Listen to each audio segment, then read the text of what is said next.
They stood in their slippers in a windowless cellar. The walls, once used for wine storage, now smelled of oil and fear. Olga clutched her rosary. Alexei, too weak to walk, was carried.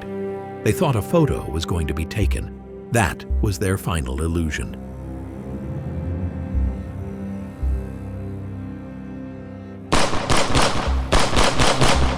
Then came the silence, short and suffocating, before the fire erupted. Not one bullet, but dozens.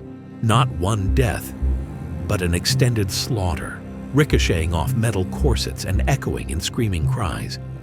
The daughters kept screaming, their bodies protected by jewels sewn into their corsets, which deflected the bullets, until the bayonets came. The Romanovs did not die as monarchs. They died as shadows, underground, unrecognizable, forgotten in lime pits. And yet their end is more than a crime. It is a mirror. Why do we keep returning to this cellar in Yekaterinburg? Why does this image of a fallen czarist family, horrifically erased, keep returning in books, films, dreams? Because this is not a simple end. It is a moral abyss. The execution of Nicholas II, his wife Alexandra, their 5 children, and their loyal servants marked the end of a world order. Not only did the Romanovs die, a belief in divine right, hereditary order, and untouchable power was buried with them. What follows is not just the Russian Revolution, but an existential question. What remains of a person when their name, power, and meaning are erased? This story is not a royal drama. It is a tragedy of vanishing identity, of illusion and alienation, of the fragile line between divine anointment and human mortality. And it is timely. For even today we see how power can turn into powerlessness, how symbols are torn down, and how history is not written by victors, but by survivors. The Romanovs died in the dark, but their downfall casts a long, uncomfortable light on what power really is and what it does to us. To the outside world, they were the epitome of stability.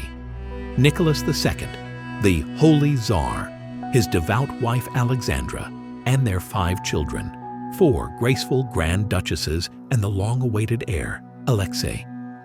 They lived in the Alexander Palace in Tsarskoye Selo, a pastel court surrounded by birches and snow silence. Inside reigned an atmosphere of quiet religion, ritual, and routine. But behind this facade, isolation simmered. Nicholas was a devoted father, but a hesitant leader. His upbringing was built on devotion and discipline, loving but stifled by duty. Alexandra, of German descent, remained an outsider at the Russian court. She preferred to trust her faith over the nobility. Their children grew up with a mix of regal distance and hearty domesticity. They slept on hard camp beds, washed in cold water, learned French, German, and the Orthodox catechism. But the greatest secret lay in Alexei's legs. Still, they were children, with desires, games, and secret dreams. Maria had a booming laugh that echoed through the palace halls. Tatiana always folded her napkin precisely twice. Olga read Goethe's poems under her blanket with a candle. And Anastasia, she teased the servants by hiding in linen closets, her blue eyes sparkling with mischief. Alexei, the youngest, was fascinated by trains. His room was full of miniature wagons carefully lined up along tin rails. On good days, he raced them across the carpet with an intense seriousness as if ruling his empire. On bad days, when a bruise treacherously spread, he lay still, sweating, teeth clenched, while his mother held his hands and prayed softly. Their life was a paradox, royal in form, but intimate in feeling. The smell of leather from their school books, the cold of the marble floor under their bare feet, the sounds of their voices in morning prayer. This was their reality, not royal detachment, but fragile closeness. It did not make them saints, only human. The boy suffered from hemophilia, a deadly hereditary blood disease. Every fall could be fatal. His suffering held the family hostage in fear and pleas. Then Rasputin appeared. The Siberian monk appeared like a ghost from the steppes, his eyes deep and piercing, his voice slow as syrup. His room smelled of leather and sweat, of something animal. And yet, when he spoke, Alexei calmed, and the bleeding seemed to stop. Mystic? Suggestion? No one knew for sure. Alexandra became convinced he was an instrument of God. The court whispered instead about manipulation, lust, and black magic. They whispered softly but often. About nights when Rasputin was not in his quarters, about letters from Alexandra in which he was called our guide and anointed one, about how his watery, deep eyes silenced, or frightened, people. Some maids claimed his breath smelled of brandy, that his hands lingered on shoulders longer than proper. Others spoke of a dark room with red curtains where the Tsarina was seen crying, praying, or possessed. To Nicholas, Rasputin was an inconvenience. To Alexandra, a calling. He was not a man, but a crack in reality. A wanderer who rose to medium, a scar in the trust between people and crown. What once seemed mere piety now became threat. Not because he had power, but because no one knew how far it reached. Rasputin became a wedge between the court and the people, and thus between the Romanovs and their empire. The first crack in the porcelain. In this golden world full of protocol and portraits, there was already an undertone of fragility. The smell of incense in the palace chapel masked the scent of fear, of failure, of illness, of losing control. For how holy is a family if their power rests only on belief? World War I came like a wave over this fragile order. Nicholas took command of the army. Alexandra ruled in his absence, guided by Rasputin. Trust evaporated. The children saw their mother fade, their father disappear into military maps, their world alienate. The Holy Family began to die even before the bullets fell. What happens to a family that lives as an icon, but dies as people? The Romanovs believed their power came from God, untouchable, predestined. But in their palace, no insight grew, only isolation. They no longer understood their people, and their people no longer understood them. In that gap, something deadly grew. Not hatred, but indifference. And indifference is what follows when symbols lose their meaning. March 1917.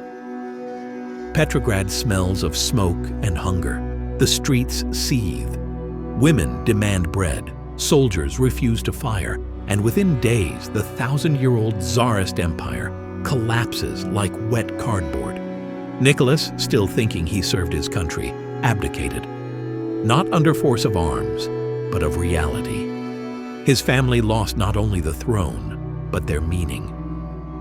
What followed was a slow dismantling.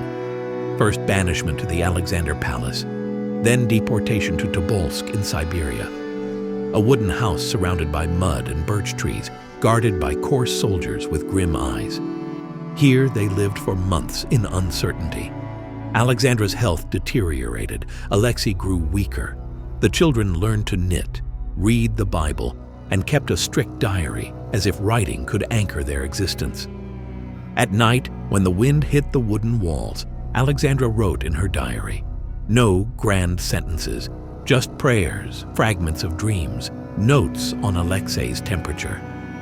Once she noted a vision, Rasputin, dressed in light, looking at her forgivingly and saying everything still had a purpose.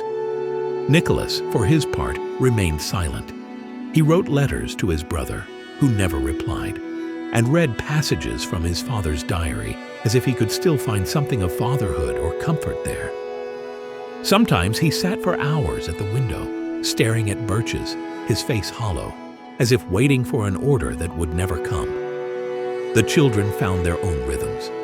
Maria dried wildflowers between Bible pages. Olga softly sang hymns, when she thought no one was listening. Anastasia scratched a secret message into her bed's wood: "We are still alive." Their world became smaller, but their inner life grew. It was not a captivity of walls, but of time, slow, syrupy, endless. But each day the revolution came closer, and the people had no use for Tsarist children. After the Bolsheviks took power, the Romanovs were moved to Yekaterinburg, to the Ipatiev house, cynically called the House of Special Purpose by their guards. There, among dusty furniture and boarded-up windows, the true dismantling began. They were no longer allowed outside. Their names could no longer be spoken. The Tsarina was Mrs. Romanov. The girls, Olga, Tatiana, Maria, Anastasia, were addressed by numbers. The air was heavy with oil and dampness. Soldiers wrote obscene words on the walls of their bedrooms. By order of Moscow, they were treated as criminals, without trial, without charges. They were not allowed to sing, not to pray, not to play piano. Their world shrank to a room, their future to nothing. And yet they remained polite. The girls embroidered initials on handkerchiefs. Nicholas chopped wood to stay active. Alexandra prayed. They clung to rituals not out of hope, but as a weapon against vanishing humanity. But it was Rasputin who still lingered, not in body, but in guilt. His influence had broken the last trust in the monarchy. His death in 1916 was not closure, but a sign that the mystical shield around the Romanovs had irreparably shattered. In the cellars of Yekaterinburg, not only a family was held, but a worldview awaiting erasure. What began as a dynastic crisis ended in existential emptiness. They no longer lived as czars, but not yet as dead. They hung, like ghosts, between memory and disappearance. There was no trial, no explanation, no final right. Yet they felt it approaching, in the faces of their guards, in the sudden silence, in the stricter orders. The windows stayed closed, the food simpler, the greetings colder. The girls slept with jewels in their corsets, as a contingency, as comfort, as insurance. But nothing would protect them from what was to come. Death did not come as a surprise, only as humiliation. It was early morning on July 17, 1918. The sky over Yekaterinburg was heavy, as if even the sunrise refused to bear witness.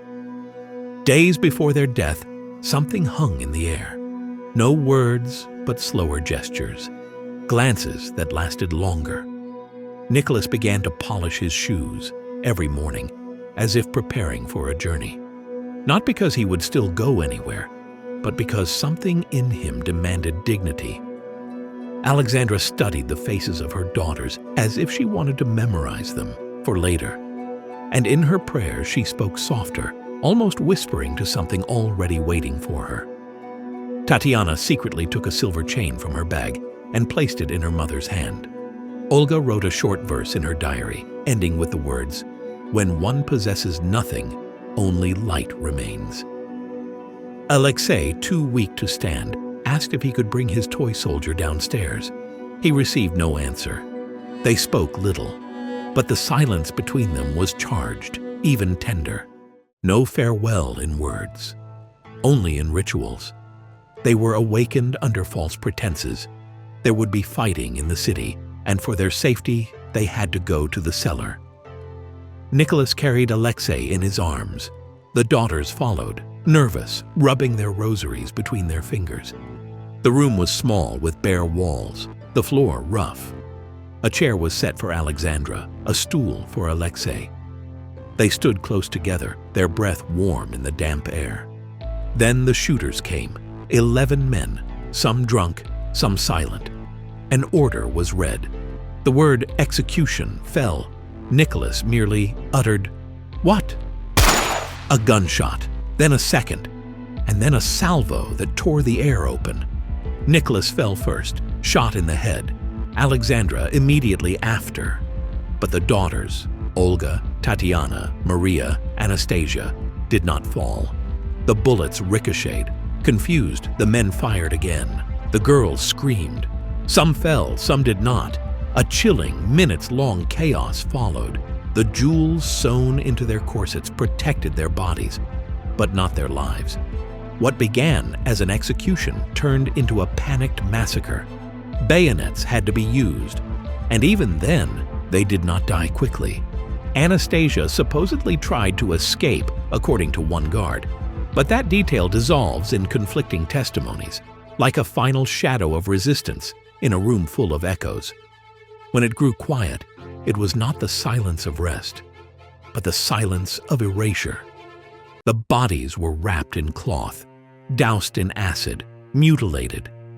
In a forest outside the city, they were thrown into a mine shaft, not buried, but hidden, as if they had never existed. But even the earth refused their erasure. The bodies of Alexei and Maria were later found elsewhere, hastily burned.